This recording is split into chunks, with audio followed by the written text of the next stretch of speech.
Hi, I'm Bhavani from Eco Walk the Talk.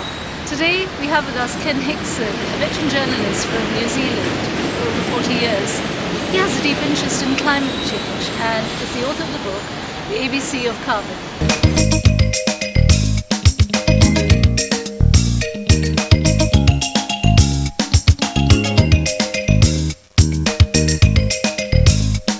What is the ABC of Carbon about and why did you write this book?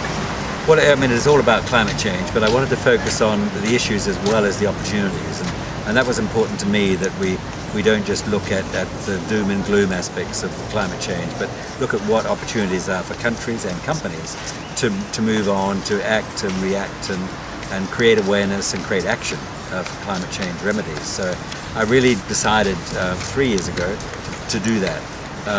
And I think I've succeeded, partly at least, to make it understandable, make it accessible, and give people enough ammunition, enough information on all the topics. So I've covered everything, obviously, from carbon trading and carbon markets, as well as the science without getting bogged down in it, and as well as practical solutions, energy efficiency, renewable energy, what companies are doing around the world.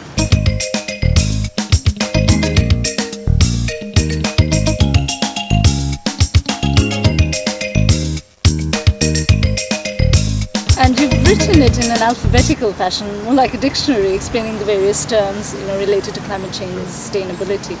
Do you have a favorite alphabet?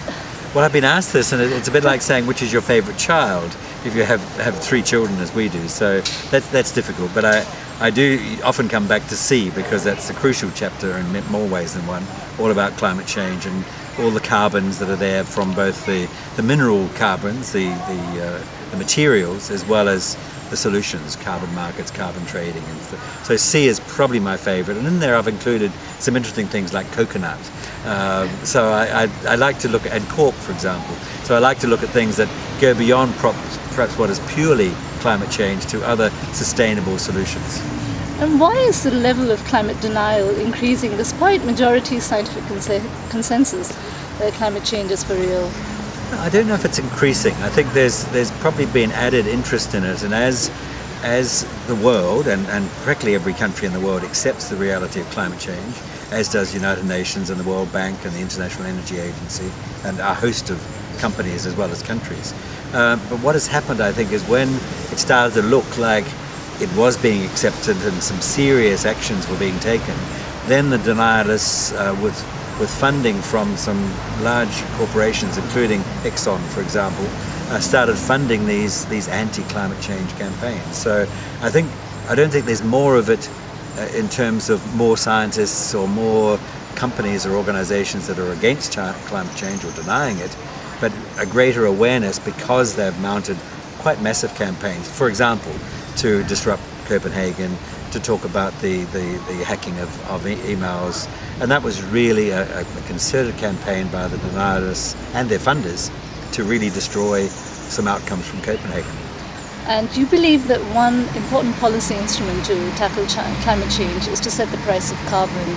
And do you think it can be set high enough to deter polluters at source and also to compensate poorer countries who face double injustice? They haven't caused the pollution in the first place, and now they have to clean it up for richer countries. Well, I think that's true, and one thing that certainly came out of Copenhagen and came out of all the discussions that have been going on is that developing countries, particularly the poorer developing countries, and probably not Singapore, need to be compensated for the actions that they have to take to the mitigation and adaptation processes. So I think the price on carbon is important. I think the price we're seeing, and to some extent the market must set that price, but I think countries can still, and internationally there could be agreement that there's a minimum price, because again, as more and more people come on board and accept it, the price could go down. But I think it's the principle of having a price that's important, that fixes the price and fixes the responsibility of the polluters and the emitters to pay for the emissions that they make. And considering a lot of manufacturing is outsourced to developing countries, now emissions from China and India are increasing to feed higher and higher consumption levels of developed nations. And of course, consumption arising from within the developing nations too, as they get richer. Now, how do we de-addict from this growth paradigm fueled by higher consumption, especially when natural resources are getting scarcer with water, soil, minerals, biodiversity? That's a big question, and I don't have an answer. But all I can say is I think we are seeing increasing investment, both through offsetting, which is important, and I think anyone that says offsetting is just an easy way out is not correct, because the offsetting we're seeing is investment going into renewable energy, energy efficiency, carbon farming, more productive farming, more productive food production. So we're seeing a lot of positive things that can come out of it. And if that means there has to be more compensation for the developing countries and the food producing countries or the manufacturing countries, I think that will start to happen. But I think we're seeing, I think the momentum is starting to gather that big companies and big countries are seeing their responsibility to the developing world and seeing their responsibility to not only put a price on carbon but show that this can have its effect right through the economy and creating jobs, for example. And most of the research that I'm seeing and most of the work that's being done around the world shows quite clearly that by developing energy efficiency, renewable energy, carbon farming, forestry, we are actually creating new jobs.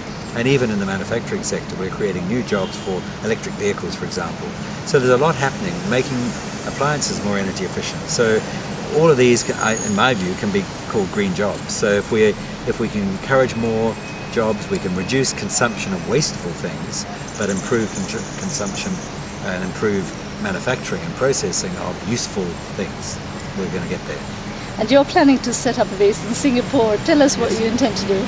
Well, I used to live in Singapore for 17 years, up till 10 years ago. So I love Singapore. My wife loves Singapore. We've had our children with us here for some of the time in the past. And I've got a lot of friends here, as well as ex-staff, who reminded me that I've been talking about coming back for a long time. So 10 years away in Australia, while I've done some very useful and I think important things, I'm ready to come back to what I see as the centre of the universe. I love Singapore. I love Asia. And what I'm seeing, and even from the conference that I attended and talking to government people as well as business people, there's a lot of opportunity. And it seems that even though I am a rather mature person, there is opportunity for me to contribute. And if I can contribute positively in Singapore, that's good. Fantastic. All the very best, and thank you for talking to us.